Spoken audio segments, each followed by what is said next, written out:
아멘. 감사합니다. 우리 인사합시다. 잘 되는 교회 오셨습니다. 형통한 교회 오셨습니다. 응답받는 교회 오셨습니다. 아멘. 우리 성도님들 언제나 잘 되시고 형통하시고 기도마다 응답받으시기를 예수님의 이름으로 축원합니다. 오늘 말씀의 제목은 참여한 자가 되리라 라는 제목입니다. 오늘은 제임스 펠런이라는 교수의 이야기로 말씀을 시작하고 또 말씀 중간에 이 사람 이야기가 좀 굉장히 많이 나올 것 같습니다. 이 제임스 펠런 교수는 세계적인 신경과학자입니다. 이 사람이 뇌를 연구하던 중에 놀라운 사실을 한 가지 발견하게 됩니다. 그 놀라운 사실이 뭐냐면 바로 자기가 제임스 펠런 교수 자기가 그 뇌가 사이코패스 뇌였다는 것입니다. 사이코패스를 연구하다가 자기 뇌가 사이코패스라는 것을 발견한 거예요. 그래서 이 사이코패스를 좀 더 연구하게 됐는데 우리가 알고 있는 이 유영철, 강호순 이런 범죄자가 사이코패스 범죄자가 되려면 세 가지가 있어야 된대요. 사이코패스 뇌, 그리고 전사 유전자. 여기서 전사는 싸우는 사람입니다. 전사 유전자, 그리고 환경적으로 부정적인 요인, 이 세 가지가 있어야 되는데 자기를 조사해 봤더니 뇌가 사이코패스예요. 유전자가 전사 유전자예요. 집안에 살인자가 그렇게 많아요. 그리고 환경적인 요인은 어땠을까요? 이게 달랐어요.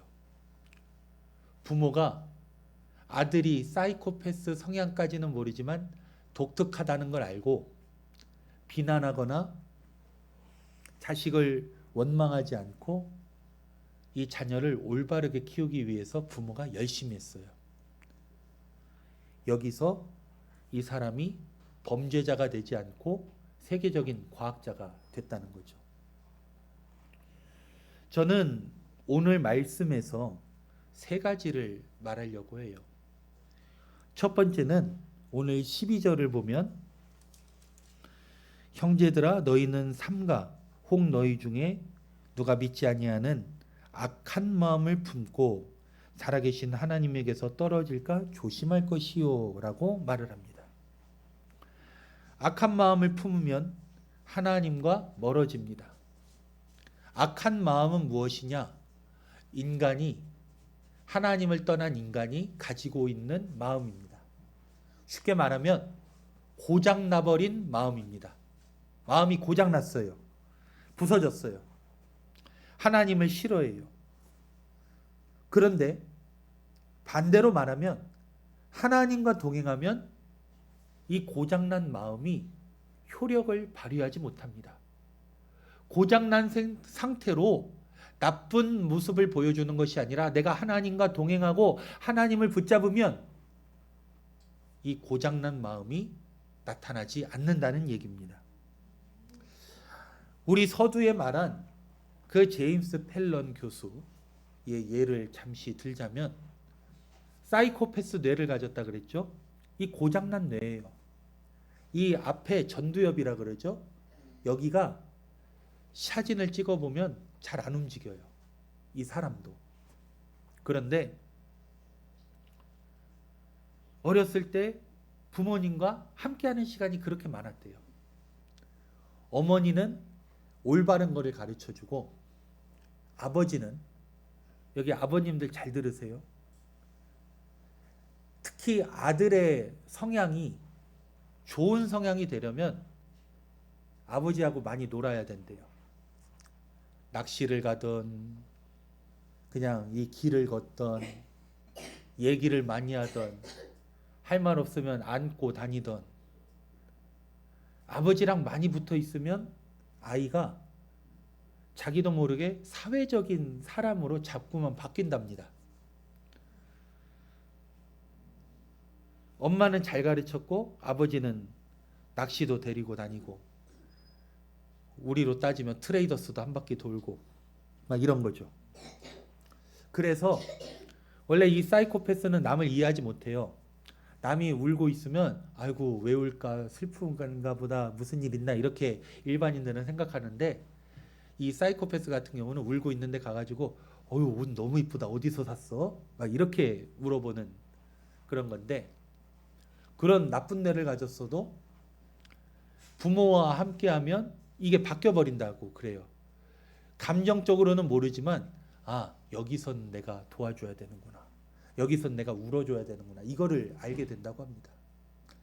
그러면 이 제임스 펠런 교수가 완전하게 변했냐? 그런 건 아닌 것 같아요. 자기 책에 보면 대학 교수가 되고 나서도 동료들이 화내면서 너 사이코패스야! 라고 소리 지른 적이 꽤 있었답니다. 너 이상해. 어떻게 너 그럴 수 있어? 이런 경우가 많았답니다. 그래서 자기는 뭘 나한테 일어나고 몰랐는데 여전히 자기는 결함이 있다는 걸 인정을 하는 것이죠. 그런데 여러분, 하나님과 동행하면 그렇지 않습니다. 완전하게 변화됩니다. 하나님께서 변화시켜 주십니다. 창세기를 보세요. 에녹 아시죠? 창세기의 에녹, 죽지 않고 하늘로 올라간 자. 그가 어떻게 이 고장난 마음을 가진 사람들의 종착지인 사망에 이르지 않고 하늘로 올라갔다고 성경에서 말을 합니까? 에녹이 하나님과 동행했더니 그가 죽음을 보지 않고 하나님께서 그를 하늘로 올리셨다라고 성경이 말씀하고 있습니다. 자기의 할아버지의 그것을 보았던 노아는, 에녹의 손자 노아는 하나님과 동행했습니다. 그랬더니 노아가 완전한 것이 아니지만 하나님이 그는 당대의 의인이요 완전한 자라고 인정을 해주셨습니다. 성경에서 사람이 완전하다는 말은 진짜 하나님 없어도 되는 완전하다는 얘기가 아니고, 죄를 안 짓게 된다는 얘기가 아니고, 하나님이 나와 동행하려는 그 나를 보시고 너는 나한테서 완전하다, 이렇게 인정을 해준다는 얘기입니다. 여러분, 고슴도치도 제 새끼는 예쁘다고 합니다. 여러분들 자녀들 보면 예쁘죠? 너무 예뻐서 혹시 안양 군포에도 한번 그 팀이 왔었는데 아이돌 콘테스트에 한번 내보내시겠습니까? 그렇게 생각하면 또 아니죠. 제가 나이를 먹었다고 생각하는 순간이 언제냐면, 그 TV에, 제가 아이돌은 잘 모르는데 에스파의 카리나? 라고 유명하대요. 예쁘대요. 뭐 그거 연구하는 사람들은 뭐 처음 나온 미인이래요. 뭐 그런가 보다. 보잖아요. 무슨 생각이 드냐면, 내가 빨리 결혼했으면 제 나이 때가 있었겠다 라는 생각과 수연이가 더 이쁜 거야. 애기가 와가지고 저한테 갑자기 아멘 이러는데 얘가 더 이쁜 거예요.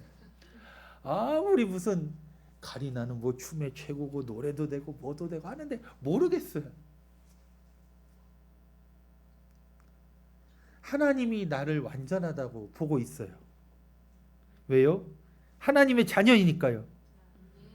여러분, 내가 하나님과 동행하면 내 마음이 아무리 악할지라도 마귀는 물러나고 이 악한 마음은 영향력을 발휘하지 못하고, 나는 하나님께서 기뻐하시고 하나님께서 인정하시는 완전한 자가 되는 것입니다.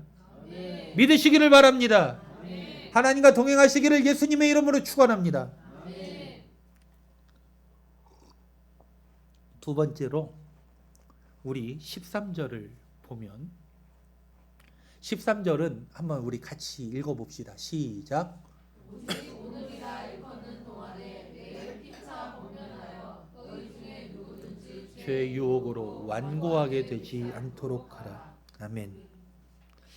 여러분, 이 죄의 유혹, 이게 완고한 마음. 완고한 마음은 하나님을 거부하는 마음입니다. 이 하나님을 거부하는 상태를 죄의 유혹이 만든다 그래요. 사람이 선악과를 먹고 하나님을 떠나면서 유전자 하나가 생겼어요. 바로 죄의 유전자예요. 하나님 말씀보다 유혹에 더 귀를 기울여요. 아이들이 하지 말라는 짓을 왜 합니까? 자꾸 보고 자꾸 관심이 가니까 하는 거예요. 그런데 우리는 이 죄의 유혹과 유전자가 있다는 것을 알고 관심을 하나님께로 돌려야 돼요. 의도적으로 돌려야 돼요. 하나님께서 우리를 새롭게 변화시키셨다는 것을 믿어야 돼요. 죄의 유전자가 내 영혼에서 사라졌다는 것을 믿어야 돼요. 여러분 고린도후서 5장 17절에 뭐라고 말씀합니까? 그런즉 누구든지 그리스도 안에 있으면 새로운 피조물이라 이전 것은 지나갔으니 보라 새 것이 되었도다. 여러분 우리는 새 것이 되었습니다. 그런데 이것은 사람의 노력으로 되는 것은 전혀 아닙니다. 여러분 아까 말한 펠런 교수 얘기를 다시 한번 할게요. 이 교수가요. 아까 내가 고장났다 그랬잖아요. 남을 사랑할 줄 아는 마음이 없었어요. 그런데 할아버지가 약사였나 봐요. 그래서 할아버지가 자꾸만 약 배달을 장애우들이 있는 그 병원에 그 단체에 약 배달을 손자한테 시킨 거예요. 제임스 펠런이 교수한테. 그러니까 할아버지가 자꾸 시키니까 하죠. 갑자기 어느 순간 장애우들을 보고 처음으로 인생 처음으로 불쌍하다는 마음을 느꼈대요. 안 됐구나. 그런데요. 그렇게 그 마음을 느꼈으니까 변화가 시작된 줄 알았죠. 자기 어렸을 때를 자기 책으로 써놨는데 그런데도 자기가 나중에 알고 보니까 이상한 거예요. 장례식에 갔대요. 어느 소녀가 죽었어요. 그 부모가 슬퍼서 관 앞에서 울고 있어요. 그런데 이 제임스 펠런은 불쌍한 마음을 느꼈음에도 이 죽음을 슬퍼하는 것이 아니라 와 예쁜 거 입고 누워있네 이 생각이 들더래요. 그래서 이거 드레스 어디서 났어요? 이러고 물어봤대요. 사람들이 자기를 이상하게 보니까 왜 이상한지를 모르는 거예요. 이분이 지금 범죄자라는 게 아니라 이분이 자기 책에서 고백하면서 나는 아직도 이렇게 정말 교육이 필요한 사람이다라고 얘기를 하는데 인간의 노력으로 새 것이 안 된다는 거예요. 그게 인간의 한계예요. 그래서 예수님이 십자가에서 나를 위해 죽으시고 부활하셔서 내가 예수 그리스도를 믿으면 내 육신은 이 고쳐지지 않은 육은 그리스도와 함께 죽은 것이나 예수께서 새로운 존재로 부활하신 것처럼 우리의 영혼은 새롭게 변화된 줄 믿습니다. 요한일서 1장 17절에 이렇게 말씀하죠. 그 아들 예수의 피가 우리를 모든 죄에서 깨끗하게 하실 것이요. 사랑하는 성도님들,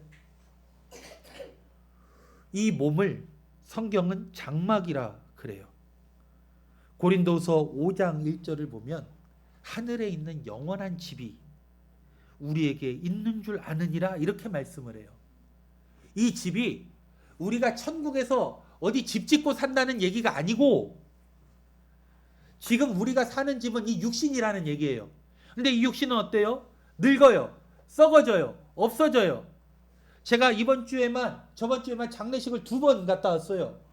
그리고 또 언제 볼지 모르는 사람을 한 번 만나고 왔어요. 우리는 죽음을 슬퍼하지만 언젠간 나도 죽어요. 죽음에 가까워지고 있어요. 이 육신은 썩어요. 그런데 살아계신 하나님은 우리가 이 육신 장막을 벗고 벌거벗은 상태가 아니라 하늘의 옷을 입혀주신다고 말씀하고 있어요. 빛의 옷을 입혀주시고 새로운 존재로 변화시켜주시고 죄의 유전자가 없는 하나님께서 기뻐하시는 하나님을 사랑하고 하나님과 함께 영광을 누리는 그런 유전자를 가진 하늘의 장막이 예비되어 있다고 말씀하시는 거예요. 사랑하는 성도님들, 이 말씀에 소망이 있는 것입니다. 여러분들 나를 돌이켜 봅시다. 나는 아직도 죄의 유혹을 끊지 못합니다. 괴로워하면서 끊지 못할 때가 있습니다. 남의 눈치를 보면서 끊지 못할 때가 있습니다. 때로는 성도들이 볼까 막 밖에서 전전긍긍할 때도 있습니다. 혹은 남들이 나보고 그런 짓 하지 말라고 하는데 이게 뭐가 죄야? 내가 즐거우면 됐지 라고 하면서 자기를 합리화할 때가 있습니다. 그러나 낙심하지 마시기를 바랍니다. 다만 한 가지, 하나님 잘못했습니다. 나 하나님 말씀만 듣겠습니다. 죄의 이야기는 듣지 않겠습니다. 하나님만 바라보겠습니다. 결단하시기를 바랍니다. 하나님께서 당신을 바꾸십니다. 하나님께서 역사하십니다. 하나님께서 내 안에 새 일을 이루시는 것입니다.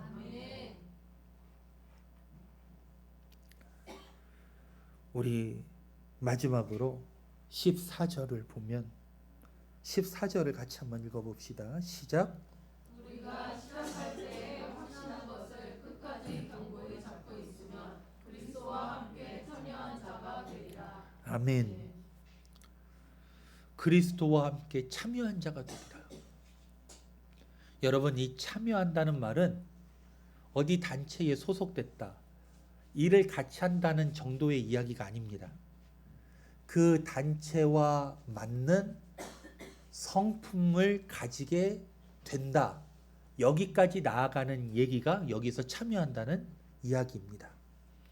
여러분 혹시 그 야구 여왕이라는 TV 프로 보셨나요? 모르시죠? 이 운동선수들을 길러내는데 야구나 축구 같은 특히 단체 운동, 핸드볼, 배구나 이 유망주들을 키워내잖아요. 체력과 실력은 비슷비슷하대요. 그런데 이 훌륭한 감독은 이 유망주를 선수로 만들 때 성품을 심어줘야 된다고 하는데, 승부욕, 지고 있더라도 끝까지 버텨내는 끈기, 이 두 가지가 필요하대요. 그리고 이 두 가지가 갖춰지지 않으면 팀 안에서, 프로팀에 가서도 그 같은 구성원들에게 인정을 받지 못해요. 이게 있어야 되는데 이게 만들어지는 사람도 있고 잘 안 만들어지는 사람도 있고 그렇습니다. 세상은 이 성품을 만들기 위해서 반복적인 훈련이 필요하다고 말을 합니다. 그런데 이 반복적인 훈련이 있더라도 되는 사람이 있고 안 되는 사람이 있어요. 그거에 답을 못하죠.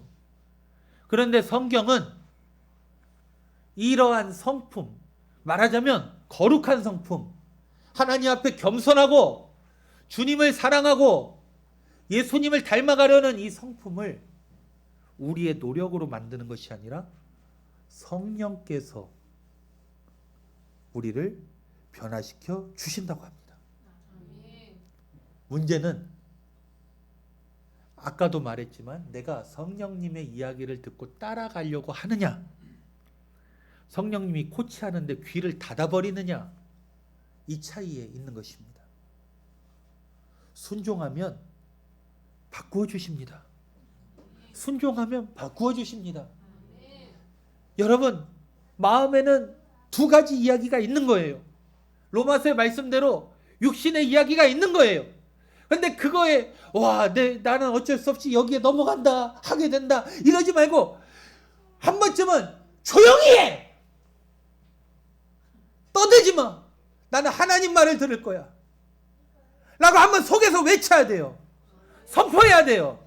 물리쳐야 돼요. 왜 따라가고 있는 거예요? 왜 치고 있는 거예요? 왜 그렇게 사는 거예요?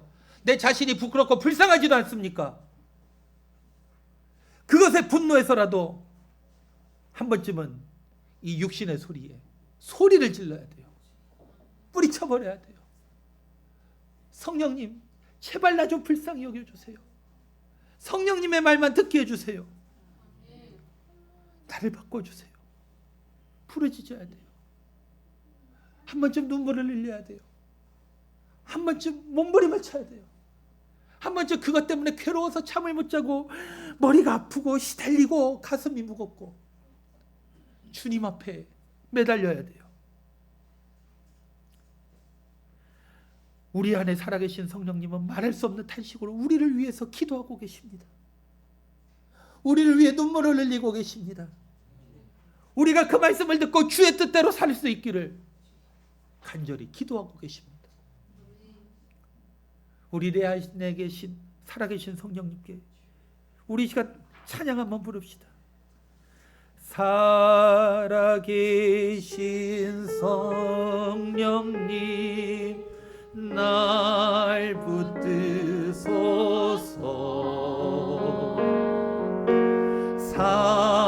살아계신 성령님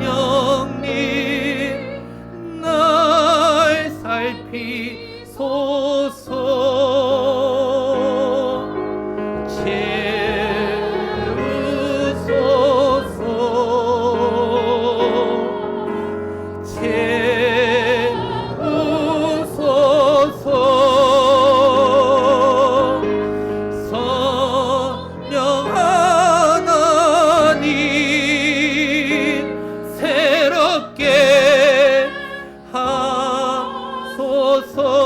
살아계신 성령님, 살아계신 성령님 날 붙드소서. 살아계신 성령님, 살아계신 성령 날 살피소서. 날 살피소서. 아멘. 채우소서.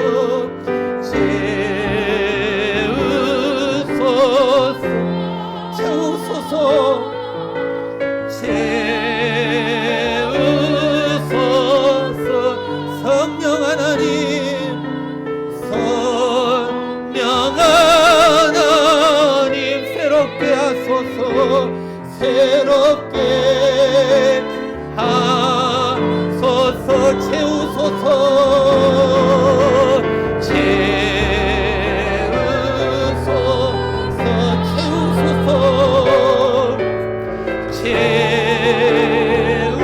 채우소서. 성령 하나님,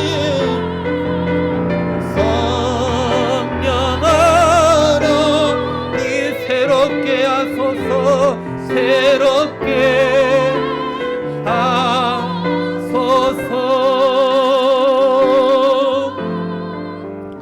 아멘.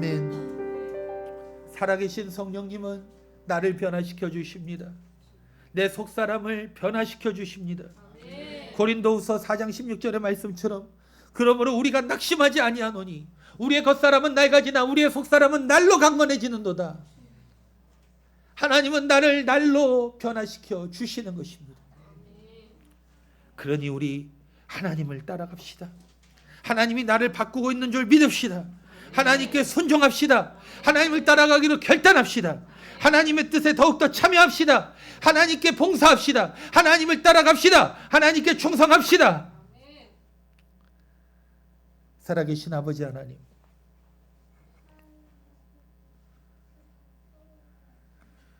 오늘 오병이어교회 모든 성도들에게 은혜를 베풀어 주셔서 다시 한번 나는 하나님과 동행할 거야. 나는 죄의 유혹에 귀 기울이지 않고 듣지도 않고 하나님 말씀을 들을 거야. 그래, 하나님 말씀 듣고 살면 하나님은 나를 날로 강건하게 변화시켜 주시고 있다는 것을 믿고 살아가게 하여 주시옵소서. 나를 변화시키는 것은 내가 아니요 하나님이신 줄 믿고, 아버지 하나님, 오늘날 현대인들이 가장 못하는 죄의 유혹은 소리쳐서 쫓아내버리고 주의 말씀을 따라가는 우리가 되게 하여 주시옵소서. 살아계신 예수님의 이름으로 기도합니다. 아멘.